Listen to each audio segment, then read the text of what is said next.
L Shaddai El Shaddai సర్వశక్తిమంతుడా, El Shaddai El Shaddai సర్వశక్తిమంతుడా.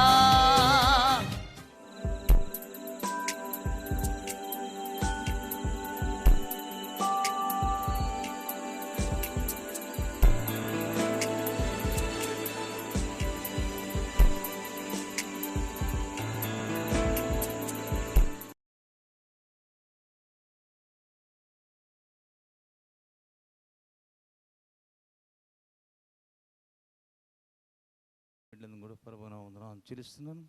స్తోత్రం. చదవబడ్డ అధ్యాయంలో 21వ వచనం. స్తోత్రం.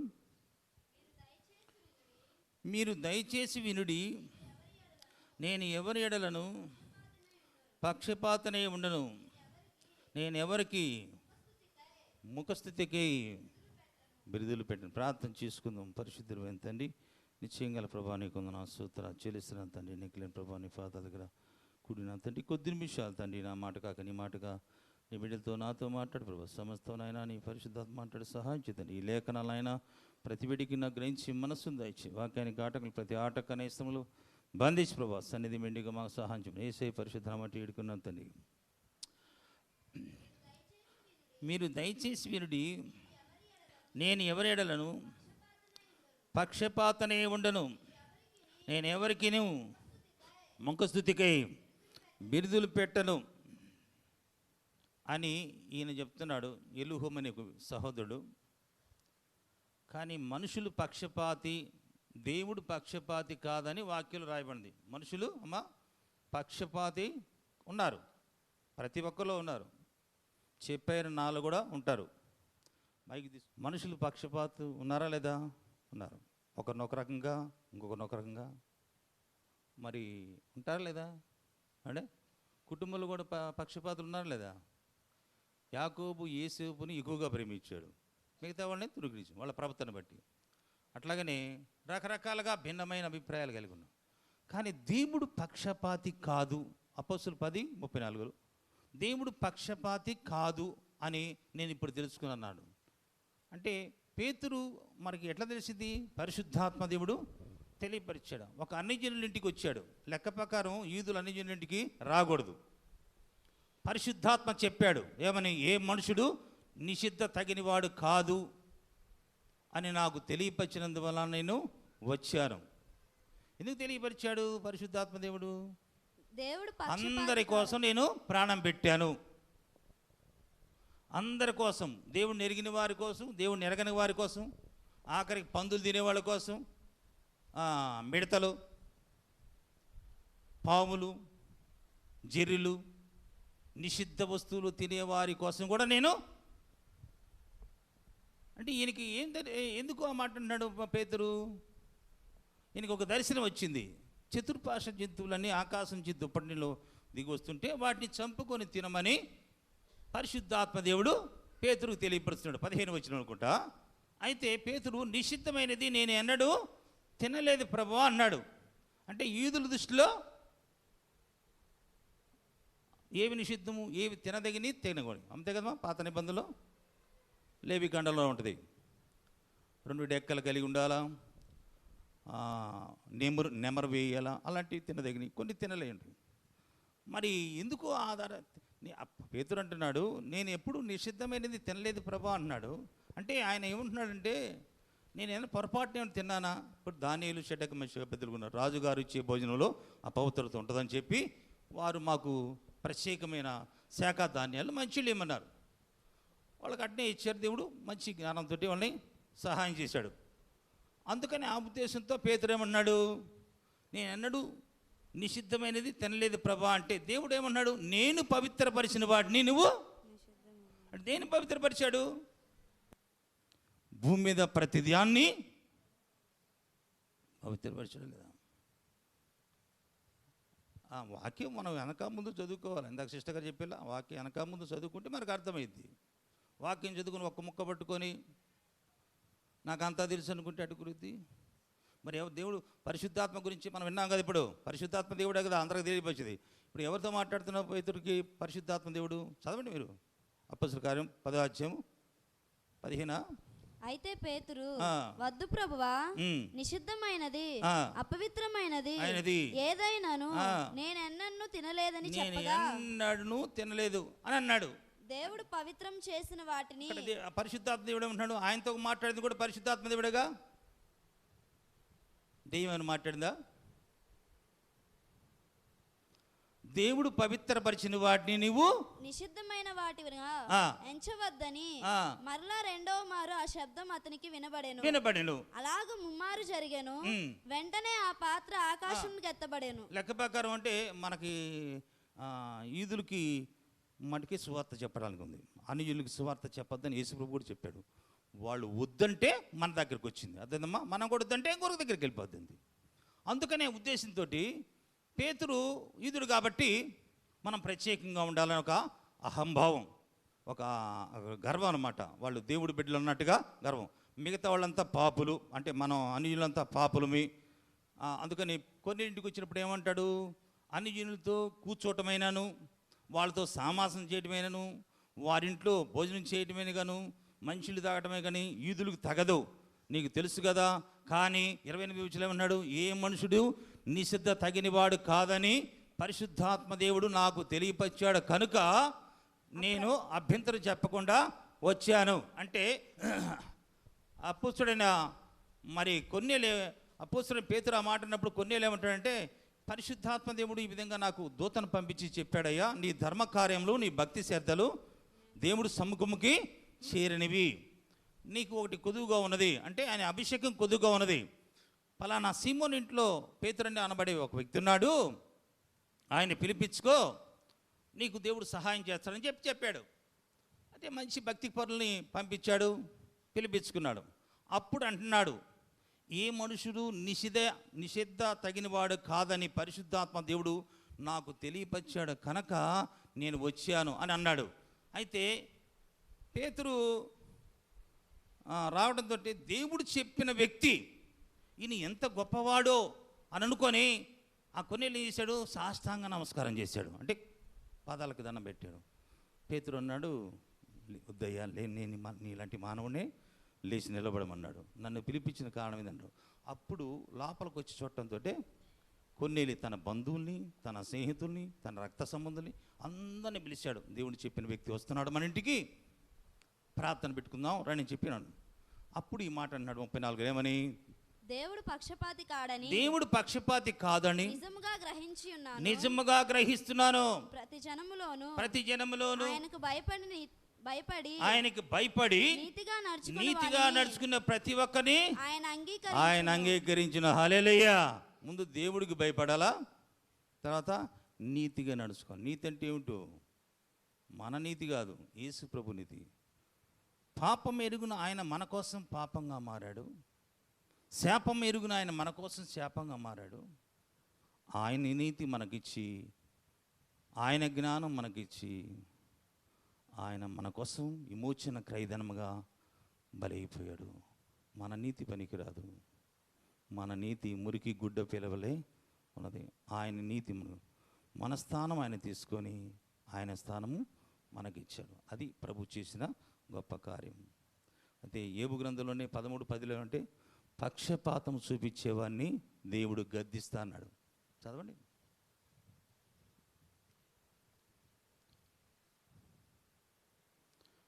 యోబు గ్రంథము 13వ అధ్యాయము 10వ వచనం. మీరు రహస్యంగా పక్షపాతము చూపిన ఎడల, మీరు రహస్యంగా పక్షపాతం చూపించిన ఎడల నిశ్చయముగా ఆయన మిమ్మల్ని గద్దించును. ఆయన నిశ్చయముగా మిమ్మల్ని గద్దిస్తాడు. యోబు గ్రంథం 34వ అధ్యాయం 19వ చదువు. రాజులెడలైనను పక్షపాతమును చూపని వారితో అయినను పేదల కన్నా ధనవంతులని ఎక్కువగా చూడని వారైనను తో ఇలాగా పలుకుతా న్యాయం తగున వారందరూ ఆయన నిర్మించిన వారు కాదా? అందరినీ ఒకే రకంగా చేశాడా, లేకపోతే ప్రత్యేకంగా అంత లోతుగా చెబితే ఎవరు ఇక్కడ ఉండరు. అంటే పుట్టుకతో ధనవంతులైన వాళ్ళు కొంతమంది ఉన్నారు, మధ్యలో ధనవంతులైన వాళ్ళు కొంతమంది ఉన్నారు. ఎవరు ధనవంతులు? ఎవరు ధనవంతులని వాక్యం ఉంది.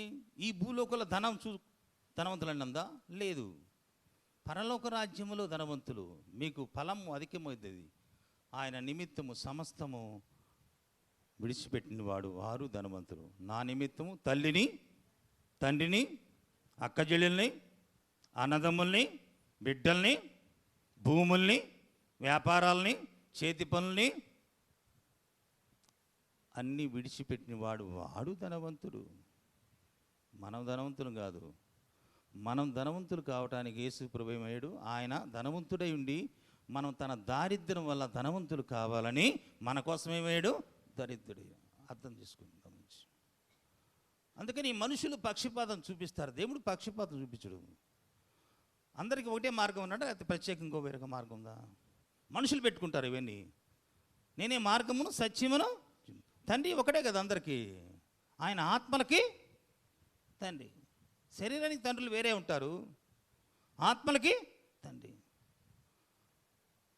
మీరు దేవుని ఇంటివారు. ఎఫ్సీ పత్రికలో చివరి వచనంలో, 2వ అధ్యాయంలో చివరి వచనంలో మీరు దేవుని ఇంటివారు అని అంటారు. మీరు దేవుని ఇంటివారు అంటాడు. అంటే మనం ఎవరైనా దేవుని ఇంటివారము. కానీ భేదాలు వస్తున్నాయి. మరి ఎందుకు వస్తున్నాయో నాకు అర్థం కావట్లా. వాక్యం అర్థం కాకనా, లేకపోతే వినకనా, లేకపోతే ఎఫ్సీ పత్రిక 2వ అధ్యాయంలో చివరి వచనంలో ఆయనలో మీరు కూడా ఆత్మ మూలముగా దేవునికి నివాస స్థలమై ఉండుటకు అది ఆయనలో మీరు కూడా ఆత్మ మూలంగా దేవుడికి నివాస స్థలముగా ఉన్నారు. ఆయనకేమన్నా ప్రత్యేకంగా ఆయన ఆత్మలో మనకి పాలు ఇచ్చాడంట. కనీసం ఉప్పు కూడా పెట్టవు నువ్వు పక్కన.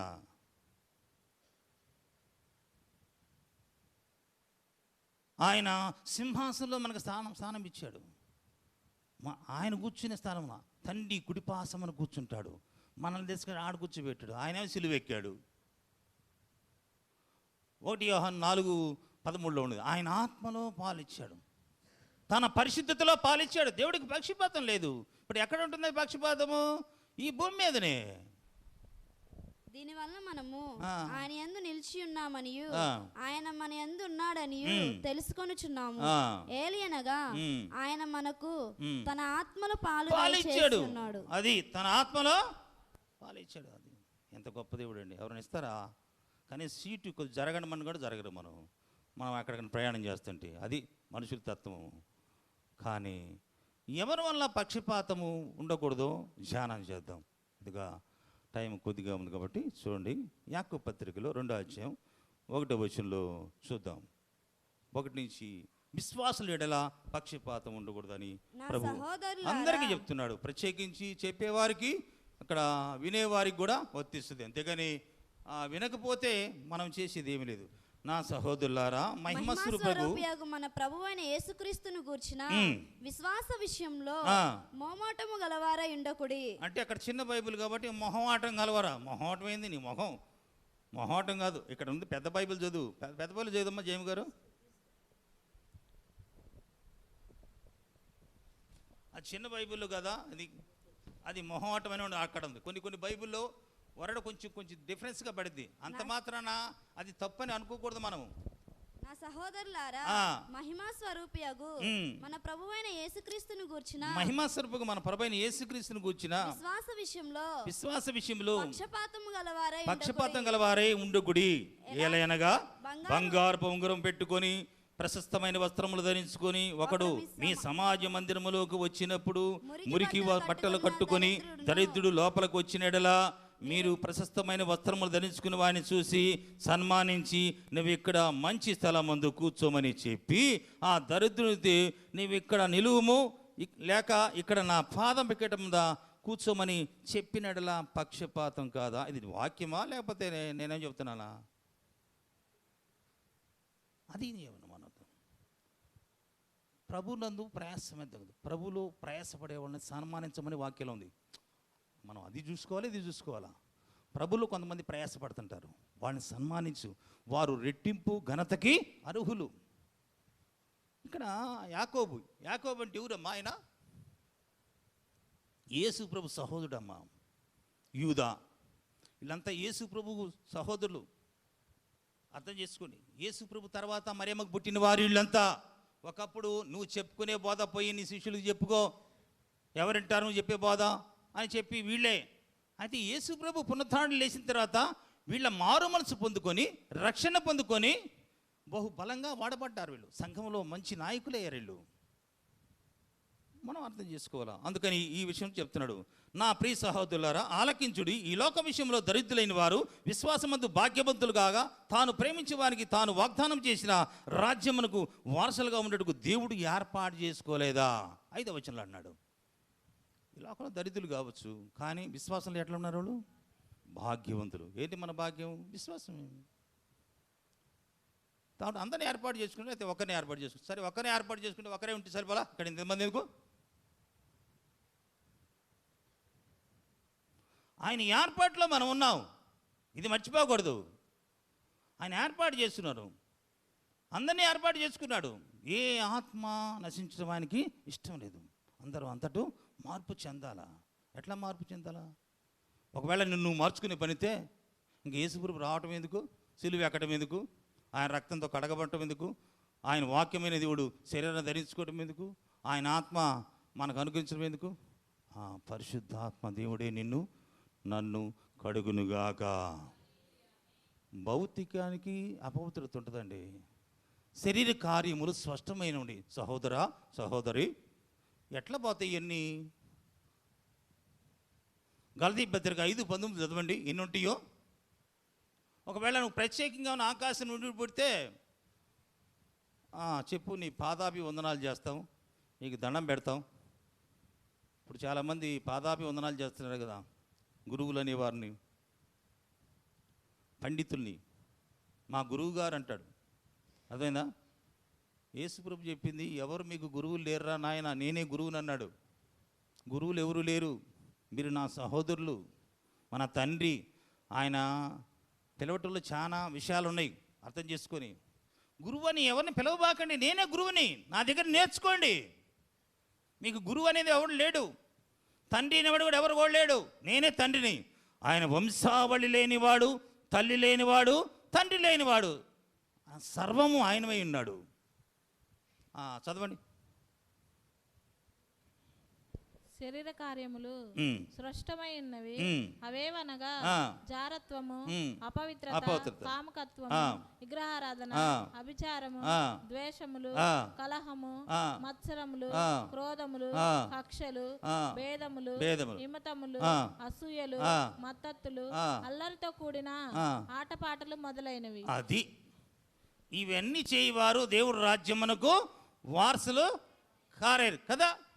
కదా, మనం ఎప్పుడు చేస్తున్నాం అసలు విగ్రహారాధన?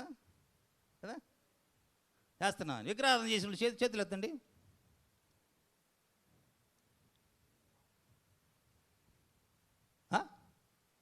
చేస్తున్నావా? తలకాయ ఇటు కానీ ఇదేందా అసలు అర్థం కాని భాష. ఇటు ఊపుతారేందమ్మా? చేస్తున్నామంటే ఇట్టండి, చేయనట్టు ఇట్టండి. ఇదేంది? అరే అటు ఇటు కాకుండా చెబితే ఏమైతే చేపరు. మనం విగ్రహారాధన చేస్తున్నామా? గట్టిగా చెప్పచ్చుగా చేయనండి. నువ్వు చేస్తావులేనా?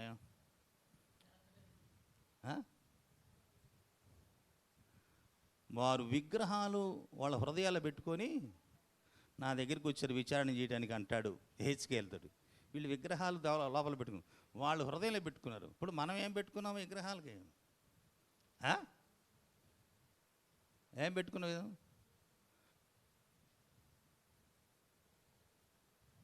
కొలస్సీ 3:5 చదవండి. కావున భూమి మీదనున్న మీ అవయవములను. ఏంటి అవయవాలు అంటే? నరాలు, కీళ్ళు. భూమి మీద ఉన్న నీ అవయవంలో జారత్వమును, అపవిత్రతను, కామతురాతను, దురాశను, విగ్రహారాధైన ధనాపేక్షను చంపివేయి. 1,00,000 రూపాయలు నీ కళ్ళ ముందు పడి ఉంటే, 1,00,000 కాదు, 1,000 రూపాయల కాగితం లేదా 2,000 రూపాయల కాగితం,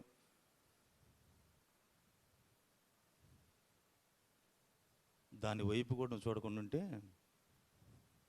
దండం పెడతావు. ₹10 బిళ్ళ కూడా వదిలిపెట్టవు నువ్వు.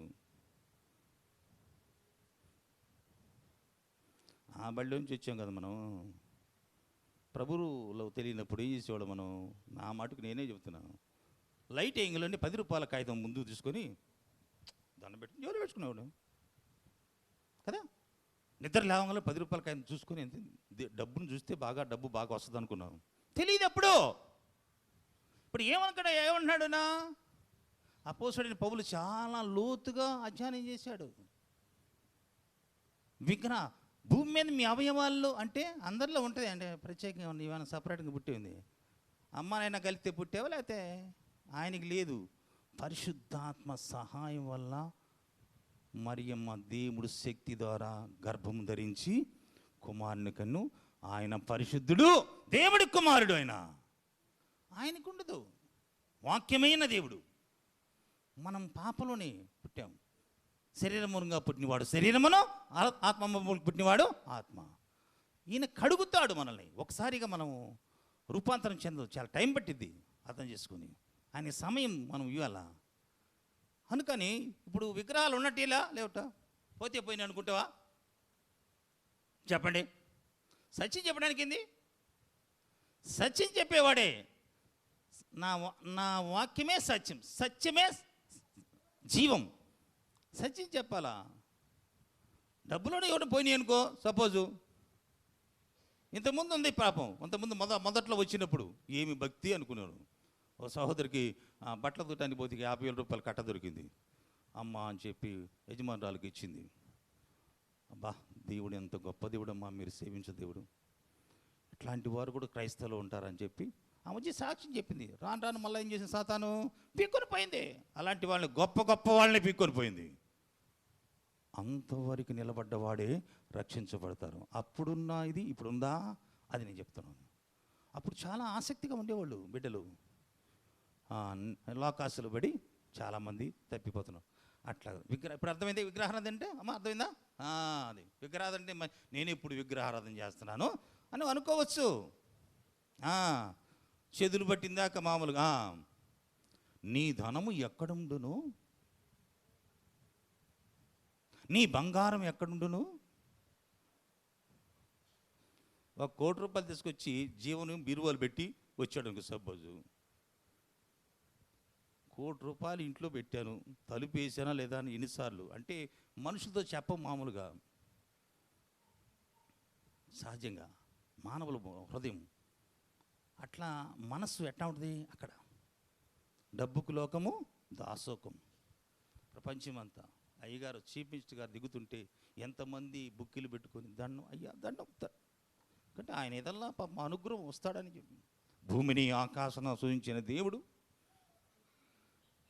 మనకి తన ప్రాణాన్ని ఇచ్చాడు కనుక ఆయనే మన శ్వాస, మన జీవము అన్నీ ఆయనే ఉండాలి. ఇంకా దేనికి సమయం ఇచ్చినా అది వచ్చి ఏం చేస్తామా? ఫుట్బాల్ ఆడుకుంటుంది. ఎక్కడ?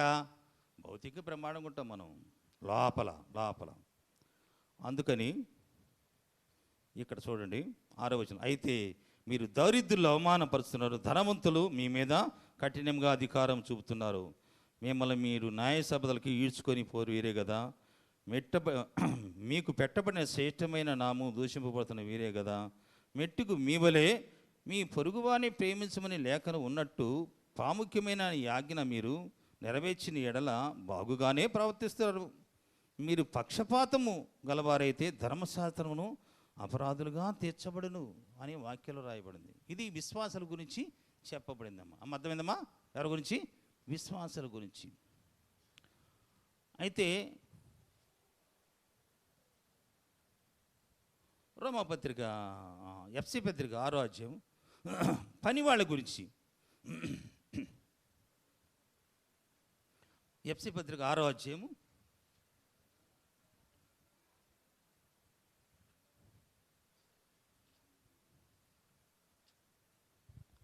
9. యజమానులారా, మీకును వారికిని యజమానుడున్నాడు, పరలోకమందున్నాడని ఆయన పక్షపాతం లేదని ఎరిగిన వారే వారి ఎడల బెదిరించడం మానండి. ముందు ఏమంటే మీరు యజమానులు కాల వాళ్ళకి నచ్చని పని చేస్తే బెదిరిరా?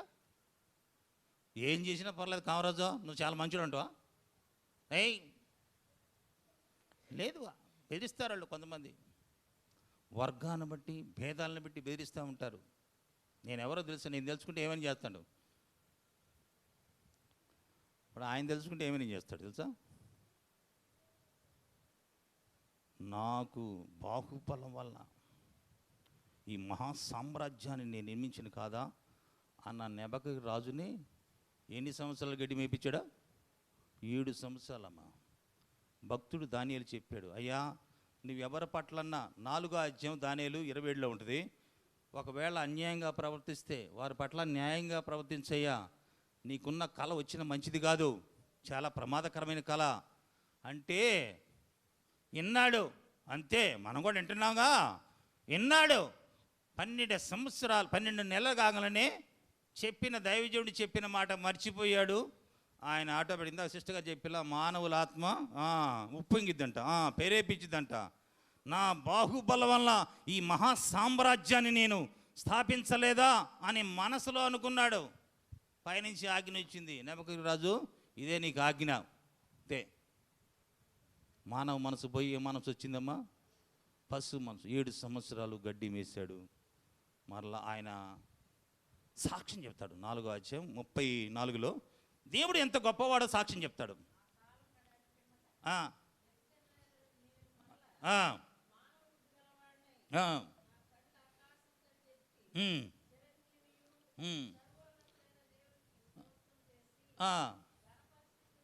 శుద్ధించుని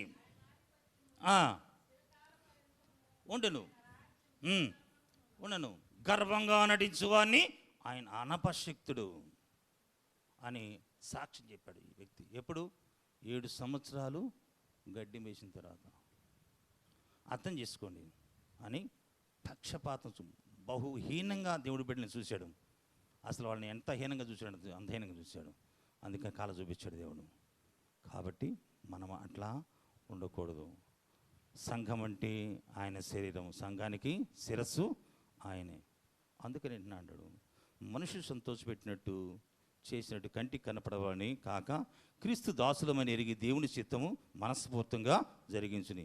మనుషులు చేసినట్టు ప్రభువుకి చేసినట్లు ఇష్టపూర్వకంగా సేవ చేసిన ఇలా దాసులైనను స్వతంత్రులైన మీలో ప్రతివాడు ఏ సత్కార్యం చేసినా దాని ఫలము ప్రభువు వలన పొందుదని మీరు చెయ్యాలి. తర్వాత యజమానులకు కూడా చెప్పాడు, మీ దాసుల్ని బెదిరించబాకండి కూడా అంటాడు. కాబట్టి భయంతో గడపండి. చివరిగా ఏమంటాడు? పేతురు పత్రికలో 1 పేతురు 17 వచనంలో,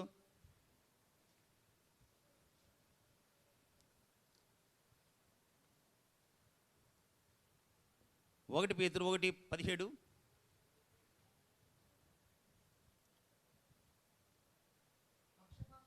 పక్షపాతము లేకుండా క్రియలను బట్టి ప్రతివానిని తీర్పు తీర్చువాడు తండ్రిని మీ నాయనకును ప్రార్థన చేయుచున్నారు. మీరు పరదేశులై ఉన్నంతకాలం మన పరదేశులమా లేదా స్వదేశులమా? ఎప్పటికంటే రాజమండ్రి పోతాం అనుకుంటావా? అక్కడ కూడా మీ ఊరు కాదు. మీ ఊరేది? మన ఊరేది? మీ ఊరేదండి? మార్కపురం. క్రైస్తవులను యేసు ప్రభు నమ్ముకున్న వారికి ఒక ప్రత్యేకమైన దేశం ఉంది. పరలోక రాజ్యంలోని పౌరసత్వం ఉందని చెప్పాడు అపోస్తలుడైన పౌలు. నీ జీవం అక్కడ దాచిపెట్టబడిందని రాయబడ్డాడు. ఇది తెలియదు మనకి. అందుకని మనం ఎట్లా ప్రవర్తిస్తుంటాం? అజ్ఞానంగా కాకుండా మనం ఏం చేయాలా? యేసు ప్రభు శరీరానికి అందరూ అపోస్తలుడైన పౌలు ఏం చెప్పాడు? శరీరం అంటే అవయవాలు అన్నీ కలిసి ఎట్లా పనిచేస్తాయో అట్లా దానికి శిరస్సు ఎవరు?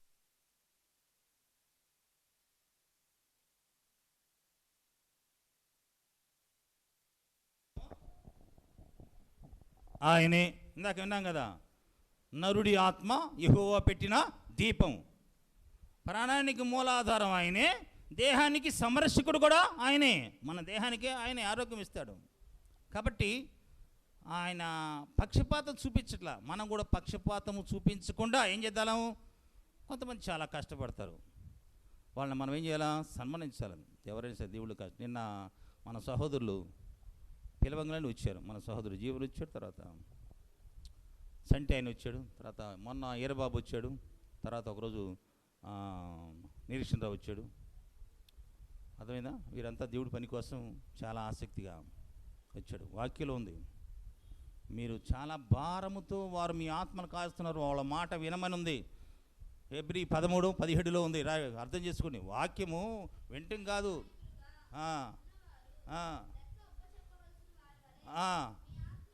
కాయిస్తున్నారు చేసినట్లా దుఃఖం కాక ఎంతో సంతోషించారు పాపం బిడ్డలు. మా పిలవను, నా పని కాదు, నా ఇంట్లో పని కోసం నేను పిలవను. ఎవరి పని? దేవుడి పని కోసం పిలిచారు, చేశారు పాపం. చెప్తా అట్లాగనే మరి వాళ్ళకి ఎవరిస్తారు ప్రతిఫలం? దేవుడిస్తాడు. పరిశుద్ధుడికి ఉపచారం చేయటంలో మచ్చటానికి దేవుడు అన్యాయస్తుడు కాదు. దేవుడు వాక్యం పొల్లు సున్నా తప్పిపోదు అని మనం గ్రహించి పక్షపాతం లేకుండా న్యాయబద్ధంగా ధర్మానుసారంగా నడుచుకుంటూ ప్రభులో ముందు సాగిపోయాం. దేవుడు చిన్న వాక్యాన్ని ఆస్వాదించిన గాక. ప్రార్థన చేసుకుందాం. పరిశుద్ధుడైన తండ్రి, నిశ్చయంగా ప్రభావ నీకు వందన స్తోత్రాలు చెల్లిస్తున్నా తండ్రి. కనికను, ప్రేమ, జాలి, దయ, వాత్సల్యం ప్రభావ అయా ఇలుహుముని తండ్రి, భక్తుడు తండ్రి, నేను పక్షపాతం చూపించను, ముఖస్తుతి మాటలు నాకు చేత కదన్నాడు ప్రభా. అయితే మనుషులు పక్షపాతలేగా ఉన్నారు నాయన. నీవు నీతిగల న్యాయాధిపతి, నువ్వు పక్షపాతి కాదని ఇప్పుడు నేను ఎరుగునని పేతురు ద్వారా మేము తెలుసుకున్నాం ప్రభా. ఏ పని చేసినా ప్రభా దేవుడి వల్ల నాకు ప్రతిఫలం వస్తుందని ఆసక్తితో చేసే భాగ్యాన్ని మాకు దయచే ప్రభా. నీకు దాగు సృష్టం అంటూ ఏం లేదు నైనా. హృదయముల అంతరందులు పరీక్షించి పరిశోధించి దేవుడు నువ్వే ప్రభా. ప్రభునందు నీ ప్రయాసం వ్యర్థం కాదు ప్రభా. ప్రతి ఒక్కరు కూడా తండ్రి నీ పని ఆసక్తిగా చేసే భాగ్యాన్ని ప్రతి ఒక్క బిడ్డకి మాకు దయచే ప్రభా. నీ పరిచయం చేస్తున్న బిడ్డలు కూడా జ్ఞాపకం చేసుకుని దీవించి ఆస్వాది సహాయం చెప్పు ప్రభా. అన్ని విషయంలో మేల్చి ప్రభా. యజమాడు పరలోక రాజ్యంలో మాకున్నాడని చెప్పి దాసులు వీడేలా తండ్రి మేము పక్షపాతం చూపించకుండా వారిని సన్మానించేవారు, ప్రేమతో చూసే భాగ్యాన్ని ప్రతి ఒక్క బిడ్డకి మాకు దయచేసి సహాయం చెప్పు. వినబడ్డ వాక్యునైనా ప్రతి బిడ్డ హృదయం నా హృదయంలో స్థిరంగా నిలిచి ఫలించుట సహాయం ప్రభావ. యూట్యూబ్ ద్వారా అందరైతే వింటున్నారు, ప్రతి ఒక్కరిని కూడా దీవించి వాళ్ళు కూడా తెలుసుకొని అన్ని విషయాలు నీకు భయపడి జీవించే భాగ్యం మేము పరదేశంలో ఉన్నంత కాలం భయంతో గడపనమన్నావు ప్రభు. నీ నామానికి నువ్వు మహిమ తెచ్చుకోమని యేసయ్య పరిశుద్ధ నామమున వేడుకున్నాను తండ్రి.